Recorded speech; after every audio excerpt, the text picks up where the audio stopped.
మన ప్రభువును రక్షకుడైన యేసుక్రీస్తు వారి అతి శ్రేష్టమైన నామమునకు మహిమ కలుగును గాక.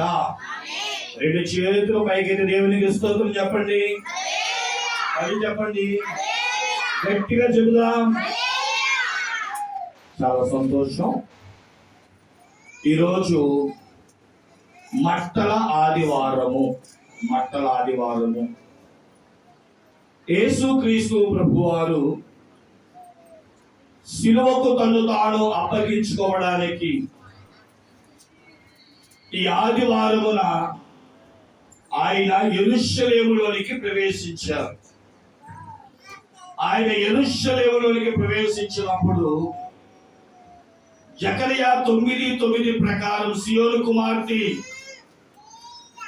నీ ప్రభు నీ రాజు భారవాహపు పశువైన గాడిదను గాడిద పిల్ల మీద ఎక్కి రాబోతున్నాడని రాయబడిన ప్రవచనపు యొక్క నెరవేర్పు కొరకు, అంటే యేసయ్య ఈ పని చేస్తాడు అని 700 సంవత్సరాల క్రితమే ఈ జకరియా ప్రవక్త ద్వారా ప్రభు రాయించి, మార్కు సువార్త 11వ అధ్యాయం మొదటి 10 వచనాలు మనం దగ్గర చదువుకున్న వాక్య భాగములో చదవబడినట్లుగా, ఆయన తన ఎదుట ఉన్న గ్రామములకు వెళ్ళి కట్టబడిన గాడిదను గాడిద పిల్లను తీసుకొని రమ్మని, ఎవరైనా మిమ్మల్ని ఎందుకు దీనిని విప్పుచున్నారు అని అడిగినప్పుడు, ఇది ప్రభువులకు అవసరము అని చెప్పడం, ఆ తీసుకుని వచ్చిన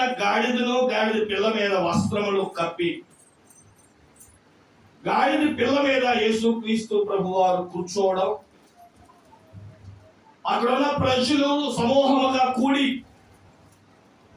ముందు కొంతమంది వెనక కొంతమంది కేకలు వేస్తూ, దావీదు రాజులకు లేదా దావీదు కుమారునికి జయము, ప్రభు వేట వచ్చి వాడు స్తుతింపబడును గాక అని చెబుతూ ముందు వెనక ఆర్భాటములతో ఊరేగింపుతో జయోత్సాహముగా ప్రభువుని ఊరేగిస్తుండగా, ఇంకా కొంతమంది ఆ ప్రక్కనే ఉన్న పొలములో కొన్ని రెమ్మలు, కొమ్మలు, ఖర్జూరపు మట్టలు తెచ్చి ప్రభువు ఎదుట అల్లాడిస్తుండగా, ఇంకా కొంతమంది లేదు ప్రభు రోడ్డు మీద నేల మీద నడవడం ఏంటని చెప్పి వారి వస్త్రములంట ఆ గార్ధాబం ముందు పరిచి దాని మీద నడిపించినట్లుగా మనం చూస్తున్నాం.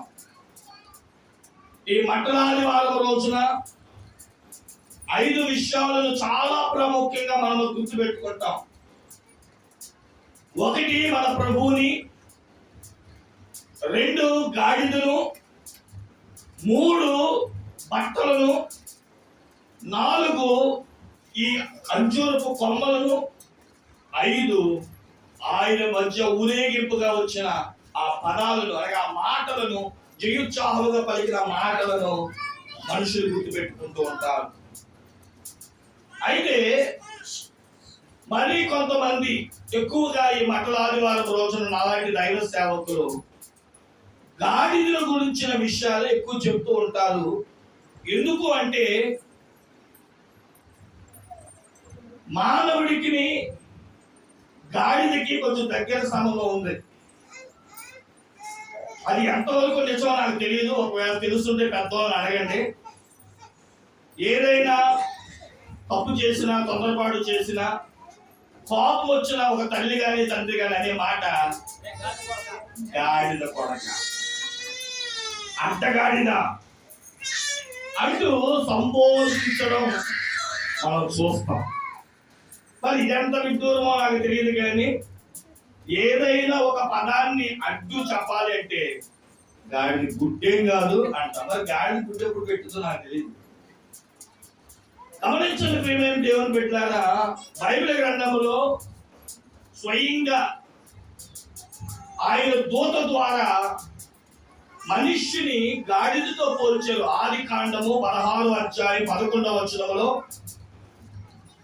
హాగరు తరిమి వేయబడుచున్న సమయంలో దేవదూత ప్రత్యక్షం అవ్వడం, ఎక్కడి నుంచి వస్తున్నావు, ఎక్కడికి వెళ్తున్నావు అన్నప్పుడు, అయ్యా నేను అబ్రహాము దాసిని, ఇలా శారా యొక్క దాసురాలని చెప్పినప్పుడు వెళ్ళి నీ యజమానికి రోబడు, అలాగే నీ గర్భములో నుండి ఒక కుమారుడు వస్తాడు, ఆయన పేరు ఇష్మాయేలు, అతడు అడవి గాడిద వంటి స్వభావం కలిగిన వాడు అనే మాట మనం చూస్తాం. ఏ గాడిద అంటే అడవి గాడిద. అలాగే చాలా పర్యాయములు మనం గమనించగలిగిన వారమైతే ప్రయాణాలకు కంచెర గాడిదలను వాడేవారు. ఏ గాడిద అంటే కంచెర గాడిద అంటే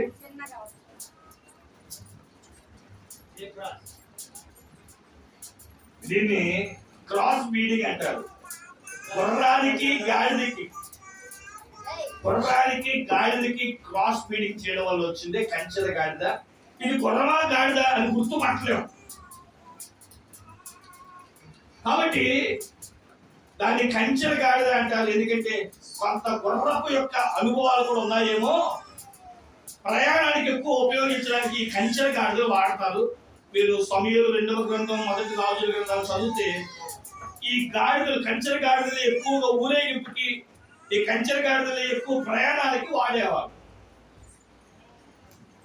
అయితే ఈరోజు నేను బైబిల్ గ్రంథములో ఉన్న 7 రకాలైన గాడిదలుగా నేను మీతో చెప్పాలనుకుంటున్నాను. ఎందుకంటే మళ్ళీ చెప్తున్నాను, ప్రతి గాడిద మానవ యొక్క స్వాభావిక లక్షణానికి దగ్గరగా ఉంది. నిర్గమాకాండం 13:13లో మనం చదివితే దేవుడు స్వయంగా మోషేతో అంటున్నాడు, అబ్బాయి మోషే, ఈ ఆజ్ఞ ఇశ్రాయేలుకి అందించు. ఏమని ప్రభువా? ఇదిగో గాడిద అనేది ఎవరికైనా ఉంటే, దానికి ఒక బిడ్డ పుడితే ఆ గాడిదను చంపేయండి. అదేంటి ప్రభువా, మరి నాకు గాడిద అవసరం ఉంది, ఈ గాడిద వల్ల నేను ప్రయాణాలకు కానీ వ్యాపారాలకు ఉపయోగించుకుంటాను అని అంటావా? అయితే గాడిద బ్రతకాలంటే దానికి మారుగా ప్రతిగా ఒక గొర్రె పిల్లను చంపాలి. ఇది నియమం. ఇక్కడ గాడిద మనమే. ఒక మాటలో చెప్పాలంటే పాపములో పుట్టి పాపములో పెరిగి పాపములో ఉన్న మనము ఏనాడో చావాలని ఎఫెసీయులకు రాసిన పత్రిక 2వ అధ్యాయం 1-2 వచనములో, అపరాధముల చేతను పాపముల చేతను చచ్చిన వారమై ఉండగా క్రీస్తు ద్వారా మనము బ్రతికి బట్టగడుతున్నాం. దేవునికి మహిమ కలుగును గాక. అనగా ఈ గాడిదనే మానవ దేహము బ్రతకడానికి గొర్రె పిల్లగా యేసు క్రీస్తు ప్రభువారు కలువరి శిలువలో మరణించాడు. అందుకనే గాడిదలమైన మనకి దేవుడు బ్రతుకునిచ్చాడు, ఘనతనిచ్చాడు, మహిమనిచ్చాడు. 2 చేతుల పైకి దేవునికి స్తోత్రం చెప్దాం. హల్లెలూయా. అయితే బైబిల్ గ్రంథములో రాయబడినట్లుగా 7 రకాలైన గాడిదలను దేవుడు పోల్చి చూపించాడు. ఈ 7 గాడిదల ద్వారా మనం ఏ పాఠం నేర్చుకుంటాము అని అంటే మీరే విందాం. మొదటి గాడిదను మనం చూసిన వారమైతే ఆది కాండము 49వ అధ్యాయం 11 నుంచి లేదా 11-12 వచనాలు మనం చదవగలిగితే, నేను చెప్పేస్తానండి ఎందుకంటే సైనికులు ఎక్కువగా ఉండదు, మీరు చదవండి. నేను చెప్పిన మాటలు అలా ఉన్నాయో కాదో మీరు చదువుకోండి. ఇక్కడ యాకోబు తన మరణ పడకలో ఉన్నప్పుడు తనకు లేయాకి పుట్టిన 4వ సంతానం యోధ. ముందేమో యోధాని సింహంతో పోల్చాడు, రెండో భాగానికి వచ్చినప్పుడు ఇదిగో ఈ గాడిదతో పోల్చాడు. గమనించిన ప్రియమైన దేవుని బిడ్డలారా, మనం చదువుకున్న 11-12 వచనాల్లో ద్రాక్షావల్లికి కట్టిన గాడిద, ఉత్తమ ద్రాక్షావల్లికి కట్టబడిన గాడిద పిల్లను మనం చూస్తాం. వినండి ఒకసారి, నా వైపు చూడండి. బైబిల్ గ్రంథములో 2 సార్లు కట్టబడిన గాడిద అనే మాట మనం చూస్తాం. ఒకటి క్రొత్త నిబంధనలో ఈ సందర్భం, పాత నిబంధనలో ఈ సందర్భం, కొత్త నిబంధనలో యేసు క్రీస్తు ప్రభువారు యెరూషలేము వీధుల్లోకి వెళ్ళేటప్పుడు కట్టబడిన గాడిద. ఇక్కడ కట్టబడిన గాడిద ద్రాక్షావల్లికి కట్టబడింది, అక్కడ కట్టబడిన గాడిద తలవాకిడి దగ్గర కట్టబడింది. ఈరోజు ఈ రెండు విషయాల గురించి నేను వసంత వాళ్ళలో మాట్లాడాను. కావాల్సిన యూట్యూబ్ వీడియో సాయంత్రం అప్లోడ్ అవుతుంది, చూడండి. అయితే నేను తూకాగా చెప్తాను మీకు అర్థమయ్యేటట్లు. ఒకవేళ నేను చూడలేదండి పాస్టర్ గారు అంటే, ఇక్కడ కట్టబడిన గాడిద దేనికి కట్టబడింది అంటే ద్రాక్షావల్లికి కట్టబడింది. యోహాను సువార్త 17:1 ప్రకారం ద్రాక్షావల్లిని నేను, తీగలు మీరు అని దేవుడు చెప్పాడు. అంటే ఈ గాడిద ఎక్కువ ఎవరి దగ్గర ఉండాలి అంటే ద్రాక్షావల్లి యేసు క్రీస్తులో నిలిచి ఉండాలి. ఆయనతో అంటు కట్టబడే అనుభవాల్లో మనం ఉండాలి. మీరు యోహాను సువార్త 17 చదువుకుంటే ఆ బైబిల్ గ్రంథం అంతా కూడా ఆ ద్రాక్షకి తీగకి అంటు కట్టబడ్డ అనుభవాలు ఉంటే ఏంటి, లేకపోతే ఏంటి, ఉంటే ఎలా ఫలిస్తాము, ఉండకపోతే ఎలా ఎండిపోతాము, ఈ యొక్క విశేష విషయాలు చెప్తూ వచ్చారు ఎక్కువగా. ప్రియమైన దేవుని బిడ్డలారా, ఇక్కడ చదవబడిన వాక్యములు అనగా ఆదికాండం 49:11-12 వచనాల్లో ఇక్కడ ఉన్న గాడిద యేసు క్రీస్తుతో పోల్చబడిన ద్రాక్ష, ఉత్తమ ద్రాక్షతో పోల్చబడి దేవునిలో కట్టబడ్డాడు, అంటే కట్టబడ్డాడు, దేవుడు ఎదిగాడు, దేవుడితో ఉన్నాడు, ఇవన్నీ చెప్తుంది. అంటే ఈ మానవుడు అనే ఈ మనిషి యొక్క గాడిదట ఎవరితో ఉండాలి? దేవుడితో, ప్రభు అయిన యేసు క్రీస్తుతో ఉండాలి. వింటున్నారా? అందరూ జాగ్రత్తగా వినండి. యేసు క్రీస్తుతో ఉన్న ఈ గాడిద గంట అలా ఉంటే 3 రకాలైన ఆశీర్వాదాలు ఆ 11-12 వచనాల్లో రాశాడు. మొట్టమొదటి ఏంటో తెలుసా? ఆ ద్రాక్ష రసంలోనంట బట్టలు, ద్రాక్ష రక్తంలోనంట ఆ బట్టలు ఉతుక్కున్నట్లుగా మనం చూస్తాం. అంటే బట్ట బ్రతుకు చూపిస్తుంది. యెషయా గ్రంథం ఉంటుంది కదా, నా నీతి మురికి గుడ్డ వలె ఉంది ప్రభువా అని. నిజంగా మన ఏమిటి వేసుకున్న బట్టలు మురికి అవుతున్నట్లు మానవుడు కూడా ప్రతిరోజు మురికి అయిపోతున్నాడు. అందుకనే నిజమైన భక్తి ఏదైనా ఉందంటే ఈ లోక మాలిన్యములు అంటని భక్తే జీవితమే నిజమైనదని యాకోబు పత్రిక 1వ అధ్యాయం చివరి వచనాల్లో మనం చూస్తాం. కాబట్టి ప్రియమైన దేవుని బిడ్డలారా, ఒకటి యేసులో నిలిచిన వాడు ఎప్పుడూ కూడా యేసు క్రీస్తు రక్తంలోనంట తమ బ్రతుకులను ఆయన కడుక్కుంటాడని బైబిల్ చెప్తుంది. రెండవది, ఆ ద్రాక్షారసము తాగుతూ ఉన్నాడేమో, కళ్ళు అంటండి ద్రాక్షారసం లాగా ఎరుపెక్కినాయి అంట. ఎరుపెక్కడం అంటే ఏంటో తెలుసా? ఇక దోషము లేదు, కళ్ళు కడగబడ్డాయి. కన్నులతో చేసిన పాపాలు, యోబు గ్రంథం 31వ అధ్యాయంలో అక్కడ మాట అంటాడండి యోబు భక్తుడు, నేను నా కళ్ళతో నిబంధన చేసుకుంటుని కన్యకులను నేను ఎలా చూడాలి? మత్తయి సువార్త 7వ అధ్యాయం మనం చదువుకుంటే ప్రేమ దేవుని బిడ్డలారా, అక్కడ రాస్తూ అంటాడు కదా, ఇదిగో దేహములకు దీపము కన్ను, కన్ను పాడైతే దేహము పాడైపోతుంది. కాబట్టి ఈ కన్ను అనేది మనిషి జీవితానికి చాలా ప్రాముఖ్యమైనది. ఎందుకంటే తెలుసా, మనకి 3 రకాలైన ఆశలు ఉంటాయి. చెప్తారా? శరీరాశ, నేత్రాశ. అబ్బా, ఈ నేత్రాలకు ఉన్న ఆశ ఏంటో తెలుసా? చూసినల్లా కావాలంటది, కనబడిందల్లా కావాలంటది. దీని మీద ఆశను చంపుకోవాలి అంటే ఈ వ్యక్తి అంట ప్రభు యేసు క్రీస్తు అనే ద్రాక్షావల్లికి అట్టకట్టబడితే ఏం పోతుందంట? శరీరం మీద ఆశలు. చిచి, ఈ మట్టి శరీరానికి ఎందుకు ఈ సోకులు, ఎందుకు ఈ ఆర్భాటాలు, ఎందుకు ఈ మహిమలు, ఎందుకు ఈ ఘనతలు అని ఏమండి ఇక శరీరాశ, నేత్రాశ, జీవపడంబాన్ని వదిలిపెట్టే అనుభవాలకు వస్తారు. ఇక 3వ మాట ఏంటో తెలుసు ప్రేమ దేవుని పెట్టారా? పాలతో తమ యొక్క పళ్ళు కడగబడతాయంట. పాలు వాక్యం. ఈ పళ్ళు, పై పళ్ళు యేసు క్రీస్తుకి, కింద దవడ, పై దవడ యేసు క్రీస్తు. ఎందుకని ఏమండి 2 పళ్ళు గురించి మీకు బాగా తెలుసు, నేను చెప్పక్కర్లా. పై పళ్ళు సెట్ కదిలిద్దా, కింద పళ్ళు సెట్ కదిలిద్దా? పై పళ్ళు కదలడు, ఎందుకంటే మన ప్రభు కదలని వాడు. కానీ మనం ఎలాంటి వాళ్ళం? చిన్న చిన్న విషయాలకు కూడా అమ్మో తడిసిపోతాం. కాబట్టి వాక్యము అనే ప్రభువుతో మనం ఉంటేనంట ఏమండి చక్కటి రుచికరమైన ఆహారం, ప్రభువులో ఏమండి ఐక్యమయ్యే చక్కటి గుణము, ఆశీర్వాదాలు మనం చూస్తాం.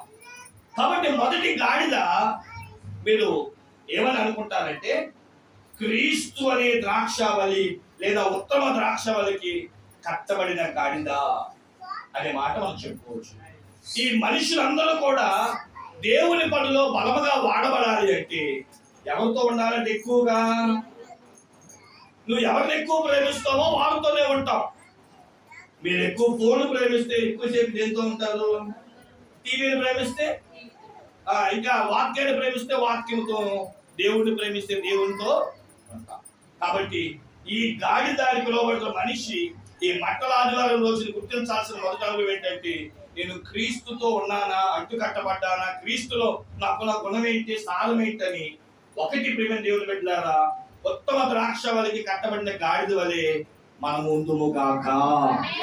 ఇక రెండో మాట దగ్గరికి వస్తున్నాను ఇక్కడి నుంచి త్వరగా, ఎందుకంటే చాలా అనుభవాలు ఉన్నాయి. యెషయా గ్రంథము 21వ అధ్యాయం 7వ వచనం. యెషయా గ్రంథము 21వ అధ్యాయం 7వ వచనం. ఇక్కడే రాశాడు పరిశుద్ధాత్మ దేవుడు, జతలుగా చాలు మీరు ఇక్కడ చదువుకోండి. గాడిదలకి ఏమున్నాయంట? వరస ఉందంట. చెప్పండి ఏముందంట అంటే, దీనికి మీరు ఏమని పేరు పెట్టుకుంటారంటే వరుస క్రమం కలిగిన గాడిదంట. చెప్పండి ఒక గాడిదకి ఏముందంటండి? వరుస క్రమం ఉందంట. యేసు క్రీస్తు ప్రభు వారు కూడా చూడండి, 3 రోజులు కోటాలు పెట్టిన తర్వాత అవి వాళ్ళ ఊరికే పంపించదు, కానీ 5,000 మంది ఉన్నారు ప్రభు, ఎందుకు పంపించే? కాదు బాబు, 5 రొట్లు 2 చేపలు ఉన్నాయంట. 5,000 మంది పెట్టడానికి దేవుడు ఏం చేశాడు? ముందు క్రమాన్ని పాటించాడు. దాని పేరే వరుస క్రమం.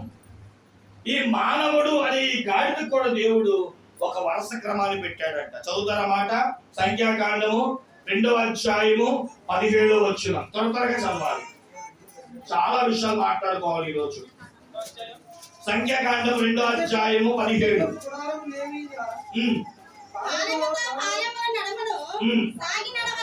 ఓకే,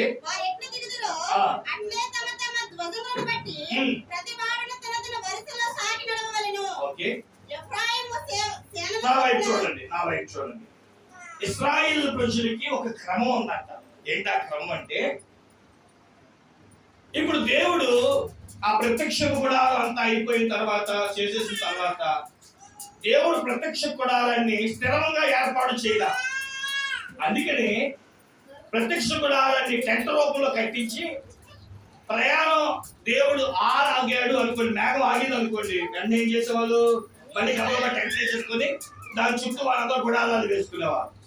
ఆలోచన చేయండి, మనం నిర్గమాకాండం 40వ అధ్యాయం మీరు చదవక్కర్లేదు. అక్కడ దేవుడు మాట అంటాడు, ఏమనంటే వారు మేఘము కదిలినప్పుడల్లా వారు ప్రయాణం సాగిను అంటాడు. వారి ప్రయాణం పద్ధతి ఏంటో తెలుసా? వినండి. ముందు ఎవరు వెళ్ళాలి అని అంటే, ప్రత్యక్ష గుడారంలో సేవ చేస్తున్న ప్రధాన యాజకుడు. చెప్పండి ఎవరంటండి? నేను ముందు. నా తర్వాత ఎవరు? పాస్టర్ గారి కింద చేసి పనిచేసే యాజకుడు, ఉత్తమ యాజకుడు. అంటే ఆయన కింద అందించేవారు, చేసి పెట్టేవారు. అయ్యగారు లేకపోతే వారే అధ్యక్షత వహించి, ఏమండి ఆ బలిపీఠం దగ్గర అవన్నీ చేసి, అయ్యగారు లేకపోయినా కొన్ని క్రమాలు నడిపించే ఆ యాజకుడు. వారి వెనకాల ఎవరు నడవాలి? లేవి గోత్రికులు. వారి వెనకాల ఎవరు నడవాలి? మందిరపు యొక్క పై వస్త్రాలు మోసేవాళ్ళు కానీ, స్తంభాలు మోసేవాళ్ళు కానీ, మేకులు మోసేవాళ్ళు కానీ, కర్రలు మోసేవాళ్ళు కానీ. ఇక చివరిన ఇశ్రాయేలు ప్రజలు నడవాలి. ఈ లోపల ఒకడు వచ్చి, పాస్టర్ గారా మీరు తప్పుకొని నేను నడిచేస్తానంటే అర్థమవుతుందా? దేవుడు క్రమాన్ని పెట్టాడు. ప్రధాన యాజకుడు,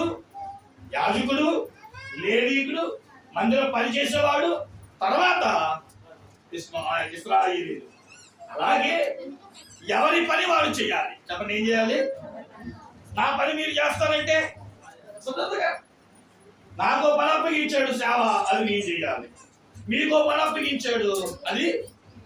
ఇప్పుడు నేను ఈ వరస కలిగిన గాడిదలు మీ గురించే కాబట్టి దేవుడు మీకు అప్పగించిన పని ఏంటి?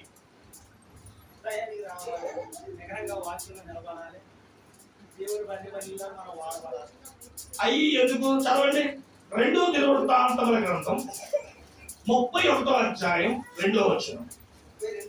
31:2. 2వ దినవృత్తాంతముల గ్రంథం 31 మొదటి 2 దినవృత్తాంతములు.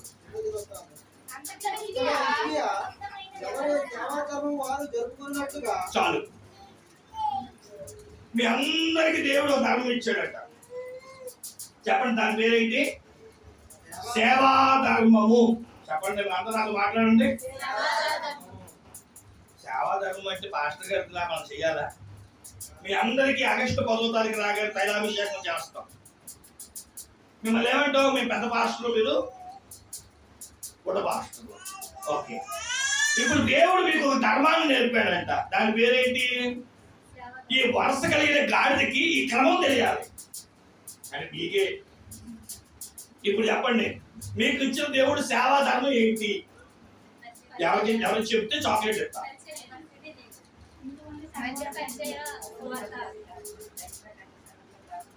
ఈ కిచెన్ నాకు ఎందుకులే కానీ లూకాసు సువార్త ఒక ఆవిడ సేవా ధర్మం చేసిందంట. ఎలా చేసిందో చూద్దాం. లూకాసు సువార్త 1వ అధ్యాయం 37. ఆమె పేరు అన్న. ఆమె ఆషేరు గోత్రికురాలు.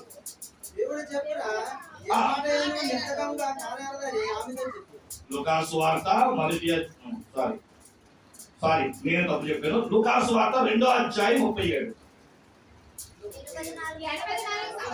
84 సంవత్సరములు విధవరాలై ఉండి సేవాధారం అంటే దేవాలయమును విడవక ఉపవాస ప్రార్థనలతో రేయి పగళ్ళు సేవ చేయు. ఇప్పుడు మీకు ఏ ధర్మం ఇచ్చాడు దేవుడు?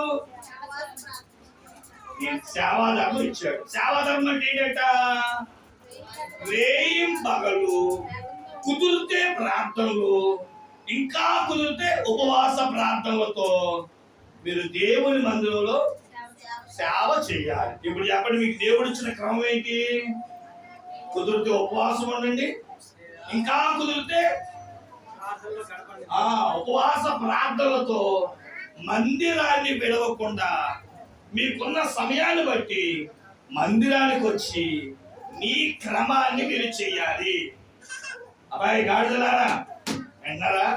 మీకు ఇచ్చిన దేవుడు వరుస క్రమం ఏంటంటే, నేను కూడా అదే చెప్తున్నా. మా పని ఏంటి? ప్రతిరోజు ప్రార్థించాలి. సంఘం కొరకు, సహవాసం కొరకు, మినిస్ట్రీల కొరకు మీరు అందరూ అభివృద్ధి కావాలంటే ఈ గాడిద చేయవలసిన పని మాకుంది. మీకు కావాల్సిన అనుభవం ఏంటో తెలుసా? కుదిరితే ప్రార్థన చేయండి, ఇంకా కుదిరితే ఉపవాస ప్రార్థనలతో మీ ధర్మాన్ని మీరు నిర్వర్తించండి. ఇప్పుడు చెప్పండి, ఎంతమంది మీకు మీ ధర్మాన్ని మీరు నిర్వర్తిస్తున్నారు? క్రమం కలిగిన గాడిదలేనా మీరు? కాబట్టి గమనించండి, మీ బాధ్యత ఏమిటి అంటే ప్రియులారా, వరుస క్రమం కలిగిన గాడిద. నా లెక్క ప్రకారం నేను ప్రార్థన చేయాలని రోజు మందిరానికి వచ్చి అనుకున్న అనుకూలతను బట్టి ఏం చేస్తారట? ప్రార్థనలు, ఇంకా కుదిరితే చెయ్యాలి. ఇక అది చాయిస్ ఈజ్ యువర్స్. మనం చేస్తున్నామా లేదా అని మనం పరీక్షించుకోవాలి. ఇక 3వ గాడి దగ్గరికి వచ్చేస్తే నేను ఎక్కువసేపు వివరించను, తక్కువగానే క్లుప్తంగానే ముందుకెళ్ళిపోతాను. 3వ గాడిది మనం చూద్దాము. యెషయా గ్రంథము 30వ అధ్యాయము 24వ వచనం. యెషయా గ్రంథము 30వ అధ్యాయము 24వ వచనం. భూమి సేద్యము చేయొచ్చు లేత గాడిద.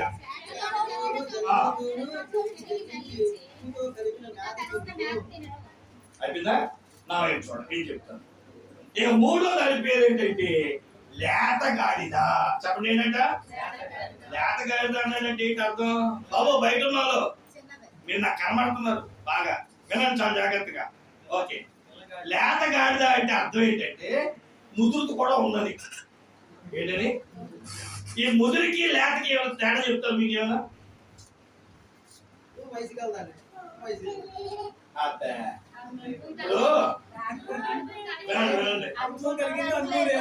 అది ఇప్పుడు ఉదాహరణగా బలిరాణి గారు ఉన్నారు. రెండు మేకలు పుట్టిని ఇది తల్లిని పాలు తాగబెట్టి అది తాగింది చక్కగా దాన్ని ఏమంటారు సెకలు వేసుకొని ఓ పాల డబ్బాల చిన్నపిల్లలకు పట్టించినట్టు కొన్ని ముదిరిపోయి ఉంటాయి. దీనికి చెప్పక్కల్లా, దీనికి పాల డబ్బా పట్టించక్కల్లా వెళ్ళిపోతాయి.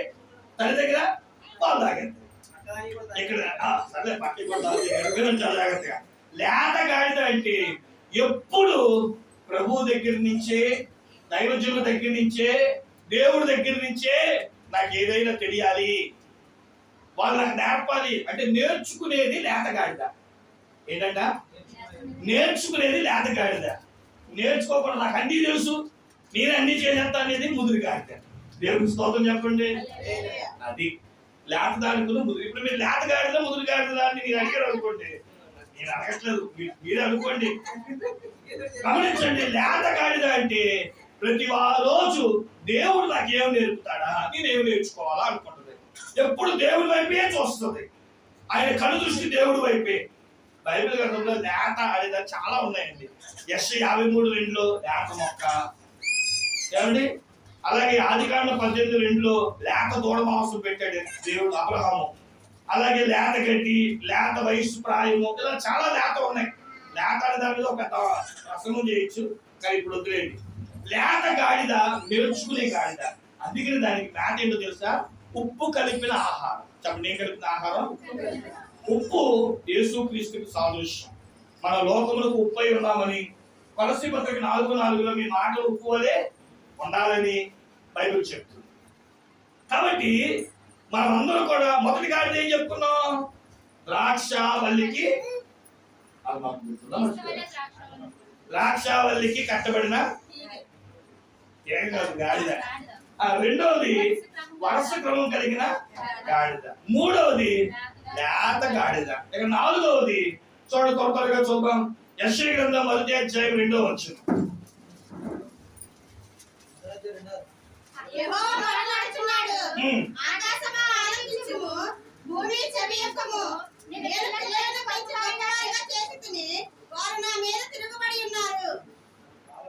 ఎద్దు తమ కామాంధులు ఎరుగును, సొంత వాడి తోటి తెలిసిన గాడిద. ఏం తెలుసు అంటే దీనికి కొన్ని అద్దీ కూడా ఉన్నాయి, కొన్ని గాడిదలు ఉంటాయంట. ఇలా అంటాను, తప్పుగా అనుకోవద్దు. ఈ వారం ఈ చర్చి, వచ్చే వారం ఇంకో చర్చి, ఇలా చర్చిల చుట్టూ తిరిగే పని. కానీ నిజమైన గాడిదంట నాకు రక్షణ ఇచ్చింది ఎవరు, నన్ను దేవుళ్ళలోకి నడిపింది ఎవరు, నా తండ్రి ఎవరు, దానికంటే ఏం తెలుసు? సొంత వారితోటే తెలుసు. ఏది సొంతం, ఏది అద్దెకి, ఏది నాది, ఏది పరాయిది. యేసుక్రీస్తు ప్రభువారు యోహాను సువార్త 10వ అధ్యాయం, నేను నమ్ముతున్నాను, వచ్చిన చెప్పను, మీరు ఇంటికి దాకా చదువుతారని నమ్ముతున్నాను. ఆ 10వ అధ్యాయం అంతా ఏమండి గొర్రెల గురించి రాస్తూ, నా గొర్రె నా స్వరం వినును, నా ఈ కాని గొర్రెలు కూడా ఉన్నాయని కొన్ని విషయాలు చెప్తూ ఉంటారు. మీరు ఇంటికి దాకా చదువుకొని నేర్చుకోండి. కాబట్టి నేను క్లుప్తంగా వెళ్ళిపోకుండా ఇక్కడి నుంచి. నాలుగోది ఏంటంటే సొంత వారి తోటి తెలిసిన ఇదా. ఐదవది చూడండి ప్రియమైన దేవుని బిడ్డలారా, 2 రాజుల గ్రంథం 4వ అధ్యాయం 22వ వచనం. ఒక పనివారిని, ఒక గాడిదను నా యొద్దకు పంపు, నేను దైవజనుని యొద్దకు తోలి వచ్చునని తన పెనిమిటితో ఆమె అనగా, అతడు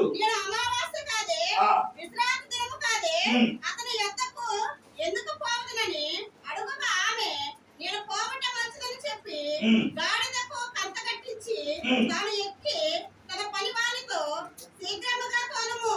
గంతలు కట్టబడిన గాడిద. ఏంటంట? గంతలు గాడిద కట్టరు, గుర్రానికి కడతారు. కానీ మరి గాడిదకి ఎందుకు కట్టారు అంటే, ఈ గారం గాడిద గుర్రం కూడా కొంచెం దగ్గర పోలికలు ఉంటాయేమో, కొంచెం వినండి జాగ్రత్తగా. గంతలు కట్టడం వల్ల దీనికి ఎటు వెళ్తున్నామో తెలియదు. మరి ఎలాగా అంటే, తన యజమానుడు, తను ఎవరైతే నడిపిస్తున్నారో వాళ్ళు చెప్పే మార్గంలోనే, వారి నడిపింపులోనే వెళ్తుంది. సొంత నిర్ణయాలు తీసుకోదు. కానీ తను నడిపించే వారి నిర్ణయాలే తప్ప దేవుని నడిపింపుతో నడుస్తుంది. ఒక మాటలో చెప్పాలంటే దేవుని మీద ఆధారపడుతుంది, దేవుని నడిపింపే కోరుకుంటుంది. మనం నిజమైన ప్రభువులకు కావాల్సిన గాడిదైతే మొదటిగా మనము ద్రాక్షవల్లి కట్టబడాలి, రెండవదిగా వరుస క్రమం తెలియాలి, మూడవది లేత అనుభవాల్లోనికి రావాలి, నాలుగవది గంటలు కట్టబడిన అనుభవాలు గుండా వెళ్ళాలి, ఐదవది మనం గమనించిన వారమైతే ప్రియ దేవుని బిడ్డలారా, మనం చూసిన వారమైతే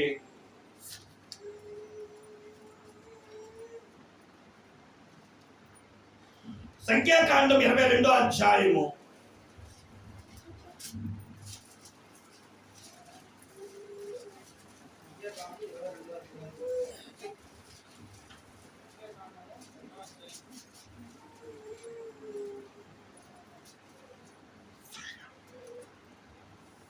నేను చెప్పిన మొత్తం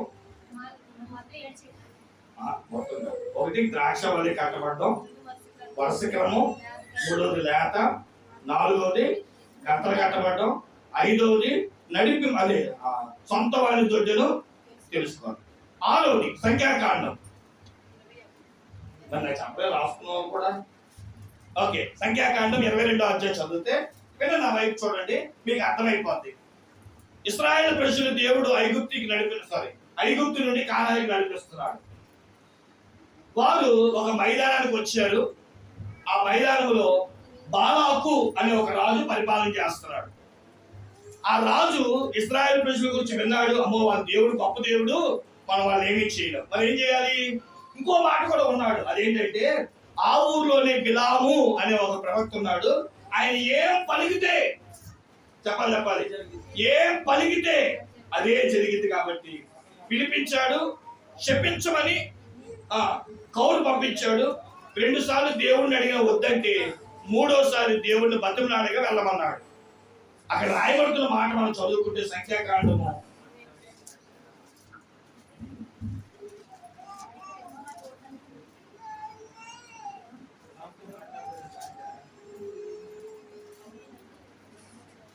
22వ అధ్యాయము మనం చదివితే, ఆ గాడిద మీద ఎక్కి కూర్చున్న దైవజనుడు అంట వెళ్తా ఉంటేనంట గాడిద ఖడ్గములు చూసిన దేవదూతలు చూచిందంట. అయితే దైవజనుడు రక్షించాలనే ఉద్దేశంతో ఒకసారి పొలం వైపు, ఇంకోసారి ఇంకో గతుల వైపు వెళ్ళి, 3వసారి ఒక గోడకు ఆంచి నడిచడం వల్ల దైవజనుడికి ఆ గాయం అవుతే వెంటనే కోపం తెచ్చుకొని బాధేస్తాడు. వెంటనే మానవ స్వరముతో గాడిద మాట్లాడినట్టుగా మనం చూస్తాం. దీన్ని చాలా అనుభవాలు చెప్పవచ్చు. మానవ స్వరంతో బుద్ధి చెప్పిన గాడిద అనొచ్చు. ఇంకా బాగా చెప్పాలంటే దైవజనుడిని కాపాడిన గాడిదను కూడా చెప్పుకోవచ్చు. దేవుడు ఎన్నడూ లేని గొప్ప కార్యం మాట్లాడే గాడిద, రక్షించే గాడిద, ప్రభు పనికి ఉపయోగపడిన గాడిద, అందరికీ ఉపయోగకరమైన గాడిద అని కూడా అనుకోవచ్చు. ఇది దైవజనుడికి ఉపయోగపడింది, దేవుణ్ణి చూసింది, మానవ స్వరంతో మాట్లాడింది, బుద్ధి చెప్పింది. చాలా ఉన్నాయి దీంట్లో. ఈ ఒక్క రసం సరిపోద్దేమో నన్ను అడిగితే. ఇక చివరి మాట చెప్పి ముగించేస్తాను. న్యాయాధిపతుల గ్రంథం 15వ అధ్యాయంలో సంసోను చేతిలో చచ్చిపోయిన గాడిద పచ్చ దవడ ఎముక చేత 2 కుప్పలుగా 1000 మందిని చంపి దేవుడి కార్యాలకి ఉపయోగపడిన గాడిదగా మనం చెప్పుకోవచ్చు. పచ్చ గాడిద దవడ ఎముకతో జయాన్ని సంపాదించుకున్నాడు. చనిపోయవలసిన పరిస్థితిలో జీవాన్ని ఇచ్చి, బ్రతుకునిచ్చి, జీవ ప్రదాతగా మారింది ఈ గాడిద. దేవుని బిడ్డలారా, ఇన్నిసార్లు మీరు చాలా గాడిదల గురించి వినుంటారు. ఈరోజు ఈ గాడిదగా ఎలా ఉండాలో 7 లక్షణాలు చెప్పాను. నేను నా జీవిత కాలం అంతా కూడా దేవుళ్ళు జీవించాలి అంటే ద్రాక్షాది బలికి ఉత్తమ ద్రాక్ష వలలో అట్టు కట్టబడాలి. 2 వరుస క్రమం ఎరిగి పగలు సాయంత్రం ప్రార్థన జీవితం కలిగి ఉండాలి. 3వది నాకు అన్ని వచ్చనే దానికంటే నేర్పితే నేర్చుకుంటాననే మనస్తత్వం కలిగి ఉండాలి. 4 సొంత వారి దొడ్డి తెలుసు ఉండాలి. 5 గంటలు కట్టి దేవుడి నడిపింపు కోసమే చూడాలి. 6వది మాట్లాడతావు, దైవజనుడికి ఉపయోగకరంగా ఉంటావు, అందరికీ దేవునికి దైవజనుడికి ఉపయోగకరంగా ఉండాలి. ఇక 7 జయము ఇవ్వగలిగే అనుభవాల్లో ఉండాలి. నీ ద్వారా విజయమే చూడాలి తప్ప అవమానం కాదు. చెప్పిన పని చేసి జయవీరుడిగా నిజంగా సంసోను అంట బతుకున్నంత కాలంలో ఎప్పుడు అంత యుద్ధం చేయలేదంట. మీరు న్యాయాధిపతుల గ్రంథం 15వ అధ్యాయం ఒకసారి చదివి ముగించేద్దాం. న్యాయాధిపతుల గ్రంథం 15వ అధ్యాయం వచ్చిన చెప్పలేదు ఏంటంటే పాస్టర్ గారు అనే మాట రాకుండా 15వ అధ్యాయం నాకంటే స్పీడ్ గా తెస్తే ఇంకా మంచిది. 14వ వచనం కానీ చదవండి. అతడు లేహీకి 15వ వచనం. అతడు గాడిద యొక్క పచ్చ దవడ ఎముకలు కనుగొని చెయ్యి చాచి పట్టుకొని వాని చేత వెయ్యి. అప్పుడు సంసోను గాడిద దవడ ఎముకతో ఒక కుప్పను 2 కుప్పలను నేను చంపి ఉన్నాను. గాడిద దవడ ఎముకతో 1000 మంది నరులను చంపి ఉన్నాను అని అతడు చెప్పుట చాలించిన తరువాత ఆ దవడ ఎముకను చేతి నుండి పారవేసి ఆ చోటికి రామత్లేహి అని పేరు పెట్టెను. అప్పుడు అతడు మిక్కిలి దానికి రామోతేహి అనే మాటకు దవడ కొండ అనే పేరు పెట్టాడు. అంటే ఇంతవరకు తన జీవితంలో ఎప్పుడు అంతమందిని చెప్పలేదంట, ఎప్పుడు అంత త్వరగా విజయం రాలేదంట. పచ్చ దవడ ఎముకతోనే గొప్ప యుద్ధాన్ని చేశాడు. మనం బలహీనలే కావచ్చు, దేవుడు మన వాడుకో ప్రభు అంటే నేను దేవుడు గొప్ప సాక్షిగా వాడుకుంటాడు. దేవునికి స్తోత్రం చెప్పండి. దేవునికి ఉపయోగపడే ఒక దవడ ఎముకగా గాడిదగా మనం జీవించాలి. అందుకే యేసుక్రీస్తు ప్రభు వారు నిన్ను నన్ను విడిపించి పాపపు శాపపు కట్టలో నుంచి విడిపించి ఆయన పనికి వాడుకుంటుండగా, ప్రభువా నన్ను వాడుకో, నన్ను దీవించు, ఆశీర్వదించమని మనం అందరూ కలిసి చిన్న ప్రార్థన చేసుకుందామా? తల వంచండి అందరూ కలిసి.